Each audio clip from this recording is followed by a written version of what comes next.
एक तरफ हमने देखा कि प्रदर्शन आज हुआ है, सड़कों पर महिलाएं उतरी हैं और ये मौन प्रदर्शन था महिलाओं का। लेकिन आज अंतरिम सरकार के मुखिया बांग्लादेश के, उन्होंने प्रधानमंत्री मोदी से बात करके भरोसा दिया है कि हिंदू बांग्लादेश में सुरक्षित रहेंगे। बिल्कुल, देखिए ये बड़ी खबर है कि मोहम्मद यूनुस की तरफ से बातचीत हुई है प्रधानमंत्री नरेंद्र मोदी से और आश्वासन दिया गया है कि हिंदुओं के साथ जो भी कुछ हो रहा है बांग्लादेश में उस पर जल्द से जल्द अंकुश लगाया जाएगा। लेकिन सवाल यही कि आखिर कब अंकुश लगाया जाएगा, क्योंकि स्थिति लगातार वहां पर बिगड़ती हुई नजर आ रही है। जब देखिए मोहम्मद यूनुस की तरफ से शपथ लिया गया था तब भी उन्होंने ये दावा किया था कि जल्द से जल्द हिंदुओं की सुरक्षा जो है सुनिश्चित की जाएगी। लेकिन इसके बाद भी जो हालात हैं वो बेकाबू होते हुए नजर आ रहे हैं। लगातार हम देख रहे हैं किस तरीके से बर्बरता हिंदुओं के साथ, वहां पर खास करके महिलाओं के साथ जो जुल्म किया जा रहा है, वो जो भी वो तस्वीर देख रहा है वो जो है उनकी आंखों से आंसू आ रहे हैं। क्योंकि लगातार ये तस्वीर 5 अगस्त को जब तख्ता पलट हुआ था तब से ही ऐसी तस्वीरें जो है बांग्लादेश से निकलकर सामने आ रही है और उम्मीद इसी बात की जताई जा रही थी कि मोहम्मद यूनुस जब सत्ता संभालेंगे इसके बाद कोई बड़ा फैसला हिंदुओं के खिलाफ जो अत्याचार हो रहा है वो ले सकते हैं। लेकिन इसके बावजूद भी कुछ भी वहां पर बदलती हुई तस्वीर नजर नहीं आ रही है। हालांकि आज बातचीत हुई है प्रधानमंत्री नरेंद्र मोदी से, आश्वासन दिया गया है। क्या इसके बाद वहां पर कुछ बदलाव नजर आता है ये देखना काफी अहम होगा। लेकिन और आज एक और प्रदर्शन है पुनीता, एक और प्रदर्शन दिल्ली में है। जिस तरह से बांग्लादेश में हिंदुओं पर हमले हो रहे हैं उसको लेकर नाराजगी बढ़ रही है और ऐसे में प्रदर्शन भारत में भी लगातार जारी है अलग अलग जगहों पर। धन्यवाद आपका, वापस लौटेंगे आगे अपडेट के लिए। 15 अगस्त को लाल किले से पीएम मोदी ने उम्मीद जताई थी कि बांग्लादेश में जल्द हालात सामान्य होंगे और वहां हिंदू साथ ही दूसरे अल्पसंख्यक समुदाय की सुरक्षा सुनिश्चित होगी। पीएम मोदी ने लाल किले से कहा कि बांग्लादेश में जो कुछ हुआ है उसको लेकर पड़ोसी देश के नाते हमें चिंता हो रही है, यह स्वाभाविक भी है। उन्होंने कहा कि मैं आशा करता हूं कि वहां हालात जल्द ही सामान्य हो जाएंगे। बांग्लादेश में जो कुछ भी हुआ है उसको लेकर पड़ोसी देश के नाते चिंता होना, मैं इसको समझ सकता हूं। मैं आशा करता हूं कि वहां पर हालात जल्द ही सामान्य होंगे। खास करके 140 करोड़ देशवासियों की चिंता कि वहां हिंदू, वहां के अल्पसंख्यक, उस समुदाय की सुरक्षा सुनिश्चित हो। भारत हमेशा चाहता है कि हमारे पड़ोसी देश सुख और शांति के मार्ग पर चले। शांति के प्रति हमारा कमिटमेंट है, हमारे संस्कार है। हम आने वाले दिनों में बांग्लादेश की विकास यात्रा में हमेशा हमारा शुभचिंतन ही रहेगा, क्योंकि हम मानव जाति की भलाई सोचने वाले लोग हैं। क्योंकि भारत मानव जाति की भलाई पर ही भरोसा करता है। बांग्लादेश में हिंदुओं के खिलाफ जो आग लगी हुई है उस हिंसा की आग का विरोध अब हिंदुस्तान में भी तेज हो गया है। दिल्ली से भी प्रदर्शन की तस्वीरें सामने आई हैं, जहां लोगों ने हाथों में हिंदुओं पर अत्याचार बंद करो की तख्तियां लेकर के अपना विरोध जताया है। इस रिपोर्ट में देखिए।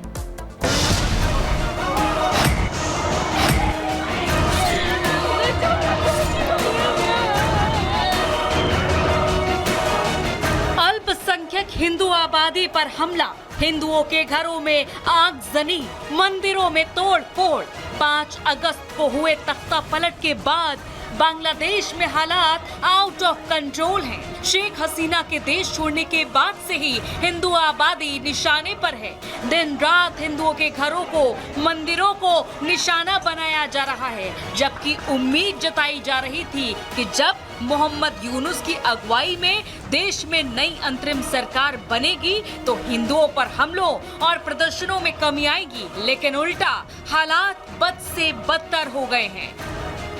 5 अगस्त से बांग्लादेश में तख्ता पलट हुआ, इसके बाद से ही हिंदुओं पर लगातार अत्याचार हो रहे हैं। हिंसा का तो जो शुरू हुआ है वो अभी भी थमने का नाम नहीं ले रहा है। आप बता दें कि लगातार हिंदुओं को बांग्लादेश में टारगेट किया जा रहा है। न सिर्फ उन पे अत्याचार हो रहा है बल्कि उनके घरों को आग के हवाले किया जा रहा है। इसके अलावा मंदिरों में भी तोड़फोड़ किए जा रहे हैं। लूटपाट की घटनाएं लगातार सामने आ रही है और जो स्थिति, जो हालात बांग्लादेश में बने हुए हैं, इसे लेकर अब हिंदुओं में रोष देखने को मिल रहा है। प्रदर्शन की तस्वीरें लगातार पूरे देश भर से सामने आ रही है। बांग्लादेश में हिंदू परिवारों और खासकर महिलाओं पर हो रहे अत्याचारों के विरोध की आग भारत में भी लग गई है। यहाँ लोग सड़कों पर उतरकर अपना विरोध जता रहे हैं। दिल्ली में भी ऐसी ही तस्वीर देखने को मिली है, जहाँ नारी शक्ति की कार्यकर्ताओं ने हाथों में तख्तियां लेकर हिंदुओं पर अत्याचार बंद करने की आवाज उठाई। यहाँ पे किस तरह से महिलाएं, भारी संख्या में यहाँ महिलाएं हैं। आगे की तस्वीरें दिखाएं तो देखिए पूरे मंडी हाउस गोल चक्कर में यहाँ पे देखिए कार्यकर्ताओं की भीड़ आप देख सकते हैं। नारी शक्ति के जितने भी कार्यकर्ता हैं, खासतौर पर जो महिलाएं हैं, वो यहाँ पे पहुंची हुई है अपना विरोध दर्ज कराने के लिए। हाथों में झंडे भी हैं। मैम, लगातार ये विरोध देखने को मिल रहा है। कई बार खाली इंडिया ही नहीं बल्कि देश के अलग अलग कोने से आवाज भी उठ रही है कि हिंदुओं पर ये अत्याचार बंद हो, लेकिन बांग्लादेश जो है वो सुनने का नाम नहीं ले रहा है, लगातार हिंदुओं को टारगेट कर रहा है।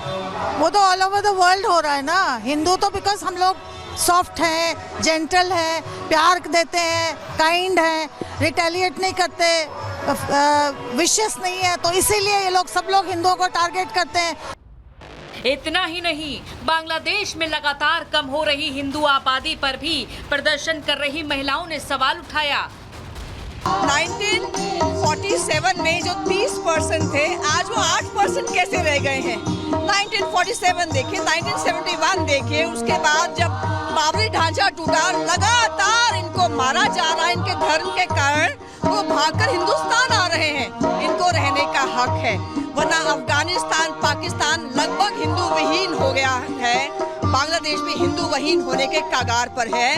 We all should stand up. The world should stand up and listen to their screams. Bangladesh में एक तरफ तो मोहम्मद यूनुस शांति का पैगाम दे रहे हैं, तो दूसरी तरफ हिंदुओं पर जिहादियों के हमले नहीं रुक रहे हैं। लगातार हिंदुओं को निशाना बनाकर हमले किए जा रहे हैं और पूरा बांग्लादेश हिंसा की आग में झुलस रहा है, जल रहा है। Bureau report, Republic Bharat. और बांग्लादेश में हो रही हिंसा को लेकर भारत में प्रदर्शन लगातार जारी है। तस्वीरें आप तक हम पहुंचा रहे हैं। दिल्ली में भी आज एक ऐसा ही प्रदर्शन दोपहर में किया गया। उस प्रदर्शन में शामिल होने के लिए भारतीय जनता पार्टी की पूर्व नेता नुपुर शर्मा पहुंची। रिपब्लिक भारत ने उनसे खास बातचीत की। सुनिए क्या कहना है उनका। लगातार वहाँ पे हिंदुओं पर अत्याचार हो रहा है, मंदिरों को निशाना बनाया जा रहा है। I'm just going to say Hindu lives matter. About time we all realize Hindu lives matter. That's it. तो ज्यादा आप कुछ नहीं बोलना चाहिए। जो तस्वीरें आ रही है मैम, डराने वाली है। महिलाओं को बांध दिया जा रहा है। वहाँ पे जो उनकी पड़ोसी, मुस्लिम पड़ोसी थी, हिंदुओं को बांध दे रही है, मारपीट कर रही है। Hindu lives matter. You're talking about the Hindus being ill-treated there. Hindu lives matter everywhere. Stop Hindu genocide. That's it. और अब बात करेंगे चुनावी शंखनाद की। जम्मू कश्मीर हरियाणा विधानसभा चुनावों का ऐलान हो चुका है। हरियाणा विधानसभा चुनाव एक चरण में होने वाले हैं, जिसके लिए एक चरण में वोटिंग होगी। तो उसी के साथ आपको बता दें कि जम्मू कश्मीर में 3 चरणों में वोटिंग होने वाली है। जम्मू कश्मीर की अगर हम बात करें तो 3 चरणों में विधानसभा की ये चुनाव 18 सितंबर और साथ ही इसके 25 सितंबर को वोटिंग होगी। 1 अक्टूबर को भी वोटिंग होगी। तीसरा चरण होगा 4 अक्टूबर को। दोनों ही राज्यों के परिणाम सामने आ जाएंगे। तो आज प्रेस कॉन्फ्रेंस की गई थी चुनाव आयोग की तरफ से, जिनकी तरफ से ये जानकारी दी गई है कि हरियाणा में 1 चरण में, तो वहीं 3 चरणों में चुनाव होने वाले हैं जम्मू कश्मीर में। Elections in J&K will be held in 3 phases. So this is a shorter period.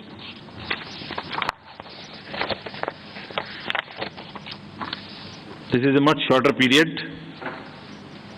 much shorter than even the parliamentary elections, which were 5. 20th of August, just the next day of the Amarnath Yatra being complete, the 19th, would be the date of notification for the first phase.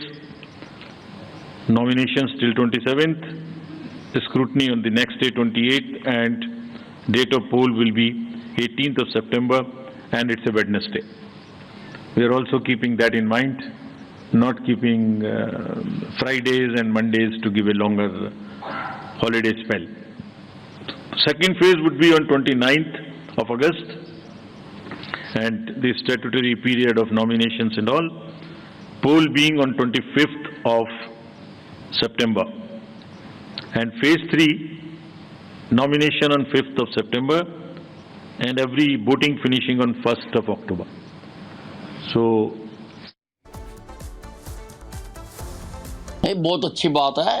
1 अक्टूबर को हरियाणा के चुनाव होंगे।